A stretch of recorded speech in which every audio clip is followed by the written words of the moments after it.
I so appreciate you coming out here, especially we didn't know we were sort of gambling on this night being a ninth one, and I'm so glad that it is. As I said before, I just wanted to thank everybody, the wonderful speakers who agreed to do this.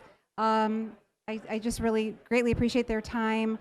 I also just wanted to acknowledge that it's Veterans Day, and I think for some of us, sort of today that meant maybe not working, or in my case, having to work and also having kids at home, which is always interesting.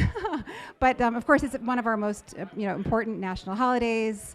Where would we be without our veterans, our protectors? We don't treasure them enough. So wanted to mention that. And also I wanted to thank Lior and the Eclipse team, who's been really wonderful.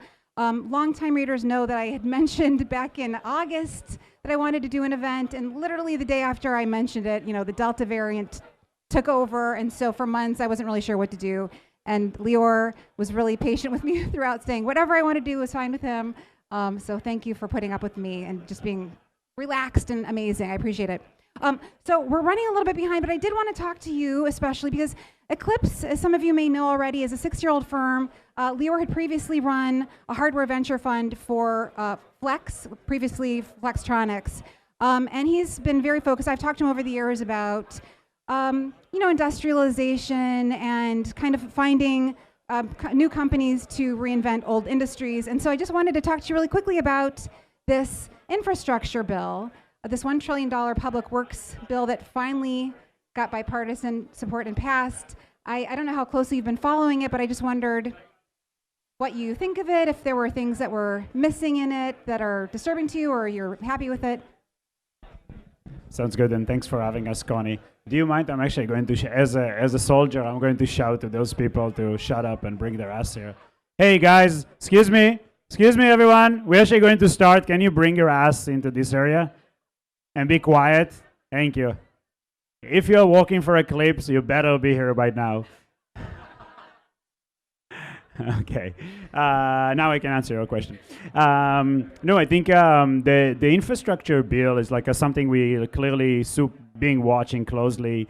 It's a lot of the thesis we start the firm of, talking about battery manufacturing, semiconductor manufacturing, supply chain logistics, the area that we invest. Essentially from the inception of the firm, it's kind of got a front stage visibility, by large, by the way, because of COVID, as we suddenly couldn't find toilet papers and we couldn't manufacture ventilators, and things that was not very exciting to talk about before kind of went into the front stage. The other thing that I think was exciting is consumers went back to the government and say, this is not acceptable. It's not acceptable that our infrastructure stayed 40 years back when our life is on our phone. And this disconnect is something that I think pushed a lot of the governments to essentially approve the largest infrastructure bill post-World War II, as you know, a little bit over $1 trillion in total investments into manufacturing, into batteries, into semiconductors. So I actually think a lot of that money from the time we are spending with folks at DC will go into a technology. They understand that infrastructure as an infrastructure is irrelevant. It needs to be a high-tech infrastructure. And I think we will see like a massive boom of companies. I mean, we just had one this week, Rivian, right?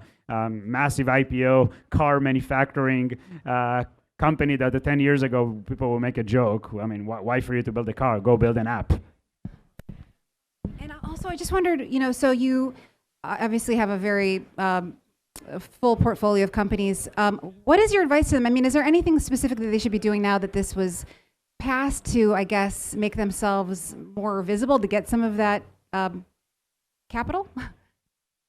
Yeah, I mean, I think we're spending much more of our time with the decision-making folks in DC because I will give them a credit. They're very open to hear what's going on in the Bay Area, what's going on in Boston, what's going on in New York, in Arizona, in Texas, everywhere, in people that building like a high-tech companies around construction, around supply chain, around batteries. And they want to understand, I think, like a government always do, first of all, they approve the budget, then they figure out the strategy. And they're like, okay, we just approve a, crap lot of money. What we're going to do with that? So I think now it's a lot of the places we want to be involved. It's like how you can think about subsidies. If I want now to build a semiconductor fab, can you basically cover some of it?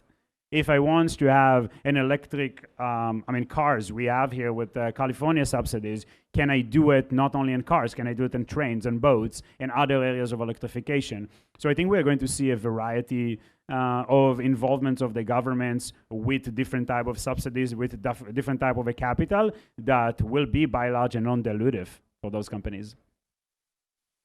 Well, we had more time to talk, but I think we've got to get this. We gotta get the show going here. Lior, you're amazing. Thank you so much. Work with this guy anytime. Thank you, and thanks again to Eclipse Everything.